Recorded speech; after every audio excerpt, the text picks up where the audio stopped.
Our next speaker today is Lincoln Murphy from Gainsight. Lincoln is Gainsight's customer success evangelist and is responsible for driving Gainsight's thought leadership in the areas of customer success, retention, churn mitigation, and expansion revenue. Lincoln's passion is creating efficient engines for growth for software as a service and subscription economy companies. Prior to joining Gainsight, Lincoln spent 5 years with 16 Ventures, where he worked with 300-plus SaaS and enterprise software vendors migrating to SaaS, from SAP to HubSpot, and from Microsoft to Zendesk, to help accelerate growth through customer success. Ladies and gentlemen, please welcome Lincoln Murphy. Oh, thanks for that intro. Great to be here today. Really excited. Today we're going to cover these 5 things. How to identify your ideal customer, learn their desired outcome, enter the conversation, clone your best customers, and then I have a dirty little secret that if you'll stick around to the end, I'm going to share it with you. I think you'll be very interested in that. So first of all, and I just want to jump into this because we don't have a lot of time together today. First of all, we need to identify your ideal customer. Now, the ideal customer profile has several inputs. Ready, willing, and able are kind of the ones that we know about there. They maybe are somewhat, you could equate them to BANT maybe, but the reality is those are the things that we kind of, why we exist, why we've built our product, right? Customers are ready to make a change, or they know that that there's something out there they could do. They're willing to put in the effort and spend the money, and then of course able, they have the money to spend. All of that, that's great. Ideal customer profile begins with that. The problem is that's where most people stop. Right? When we say who's your ideal customer, you tend to just say anybody who's ready, willing, and able, and then we kind of just in there. And of course that's a huge, oftentimes that's a huge addressable market, and ultimately we're not very targeted in that. Before we go any further, though, I want to talk about something that's really important. It's situational awareness. It's not just important when you're trying to survive in the wild on a reality show. It's important to understand that what I'm talking about with ideal customers is not, hey, who's your ideal customer forever? Who's the only customer you'll ever, actively go out and try to acquire? Really, this is about a situation. And the situation has a definition. It's twofold. One is it has a goal, and the other is it has a time frame. So if I'm going to develop an ideal customer, I'm going to do so with a particular goal in mind and for a particular time frame. Maybe it's for the next 90 days. I want to get more customers. I want to get 10 new customers. In the next 90 days, in the next 6 months, I want to add, $100,000 in ARR. I want to add $1 million in ARR, whatever that is. Maybe it's in the next 6 months, I want to add 10 new customer advocates, right? People that'll go out and speak on our behalf or whatever. Whatever that is, whatever your goal is, be specific about it, and then have a specific time frame for it. And that's the situation. And then once you have the situation, you come back and you say, okay, well, I'm going to develop that ideal customer for the situation. And just doing that changes even the ready, willing, and able inputs, right? It changes who we might go after. But there's also these other 4 inputs, which are really important: success potential, acquisition efficiency, expansion potential, and advocacy potential. I'm going to go through those individually, but also really quick. This input is success potential. This is really simple. If you're a product like Gainsight that is a Salesforce native product, it would be, I would say, a little bit foolish to go after customers, to actively go out and market and try to sell to customers that don't already use Salesforce. Doesn't mean if somebody comes to us and says, hey, I use a different CRM, I would like to try to use your product, we might still talk to them, but there would be a lot of caveats and a lot of warnings and a lot of this is not ideal. But we wouldn't spend a lot of time. So we might end up working with them if it's a win-win for everybody. But we're probably not going to go out and market directly to people and try to reach out to people that aren't using Salesforce. That's the success potential at a technical level. Other companies, we might look back at our success data, our customer success data, and say, look, these types of companies just didn't find success with our product. A lot of Gainsight customers do this. They look at that and they'll say, these are the customers that, gosh, they just weren't a great fit for us. So at the very least, we want to figure out who isn't our ideal customer. But a lot of times we'll say, these are the customers that were successful, and here are the characteristics they share, and we want to go get more customers like those. Acquisition efficiency. We all know this. There are some customers that are easier to reach and faster to close.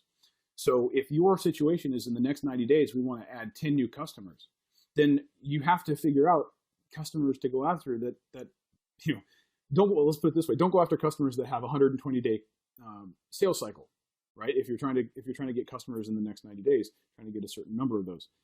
So we really have to understand the acquisition efficiency as well.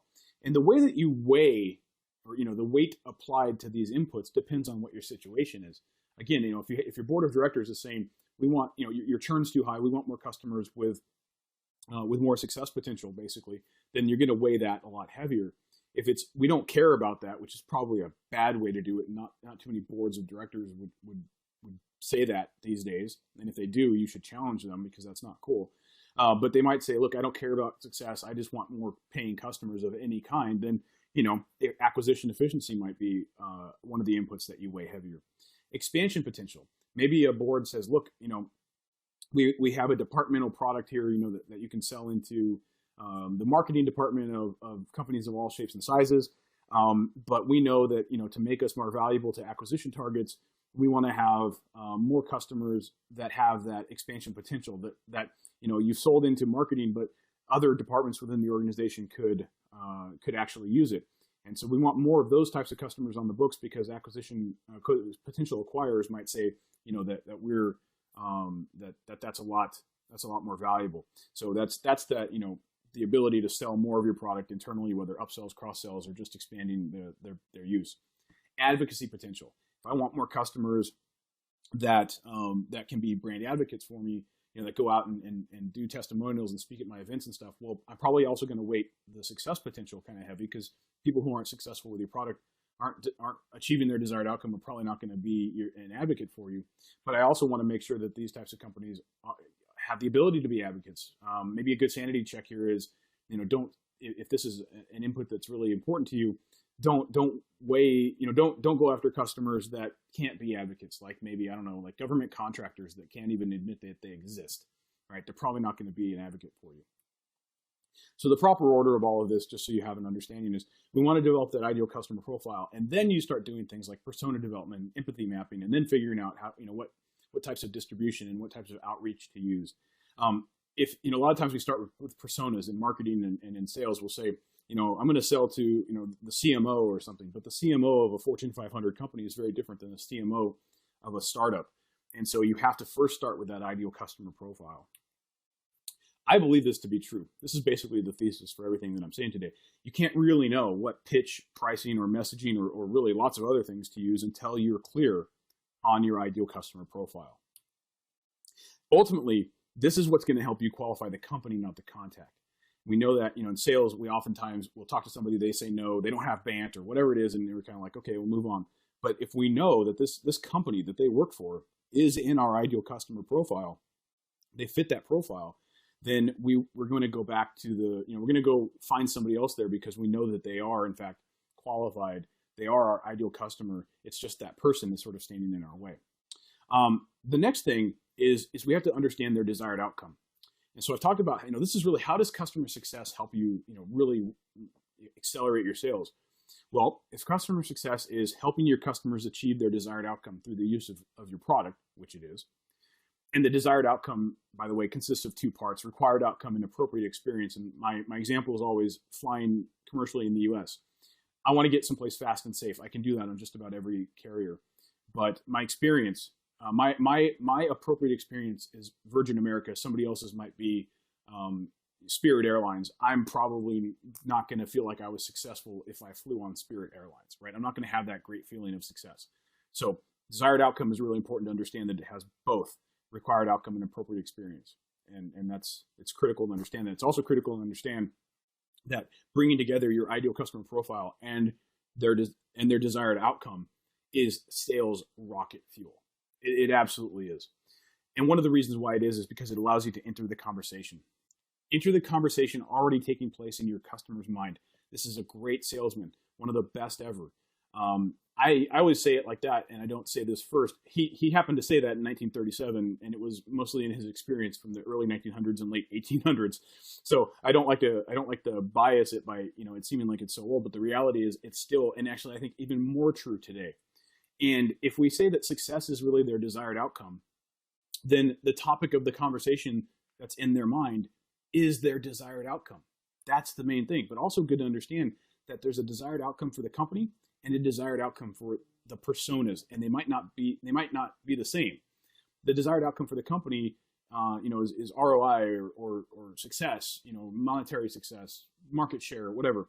In a small business, the people might share that, and you can talk about those things in your outreach emails and your sales conversations, in a more emotionally charged way that ties directly to the success of the company. In a larger company, the people you're talking to may be disconnected ultimately from the success of the company in those types of ways. And so you have to be aware of that. Clone your best customers. This is really simple. Go into your customer success product like Gainsight, figure out who your most successful customers are, the ones with the highest customer health score, highest customer lifetime value, or the companies that grew their lifetime value the most over their time with you, and go find more customers just like them. That's the simplest way you can use customer success to accelerate sales. All this other stuff notwithstanding, that's amazing.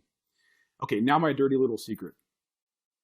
Even ugly designs and bad sales copy in your emails and poor sales processes and all of that stuff that we take, we say we have to be so put together and we have to do all the, look, the dirty little secret is this: if you understand your ideal customer profile, and you understand what their desired outcome is, you don't have to have things as polished and as buttoned up as you might think. You can actually get away with just taking action and not being perfect, because you're going to hit on the right things.